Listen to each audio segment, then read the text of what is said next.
cold and wet night at Parkview Field, but hey, we got the game in. The TinCaps and Cubs playing game 2 of a 3-game series. Fort Wayne falls 9-2 after a 5-1 win last night in the opener. Back up in the booth with Dave Doster, John Nolan, and Dave, I guess as they say in baseball, momentum's only as good as the next day's starting pitcher, and even though Ernesto Montas looked like an ace his first couple of times out, tough go of it tonight for the native of the Dominican Republic. It was a tough night for him, but consistency is what these guys are working on, coming out and playing every day, and every start you get, you got to come out like it's your first start and you want to get a good start, and he just had a bad night.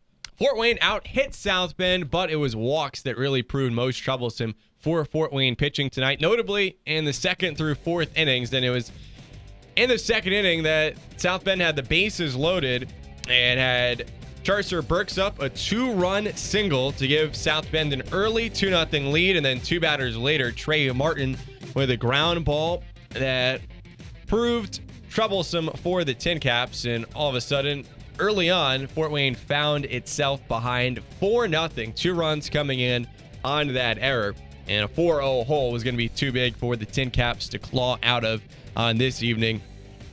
Flash forward, and it was Cale Brockmeyer, who's been the best hitter in the Midwest League so far this year.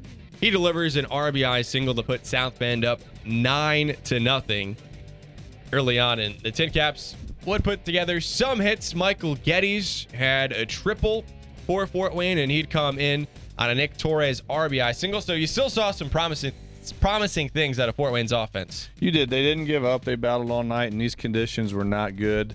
The rain, the wind, and just the cold. So these guys battled, got some good at-bats, and went down fighting.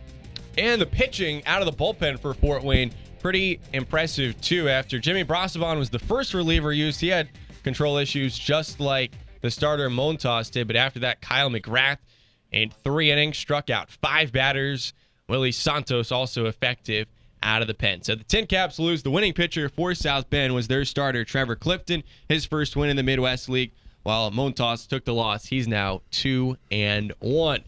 These guys will be back here tomorrow afternoon to wrap things up after this game took 2 hours and 59 minutes, and the heaters were used in the dugout.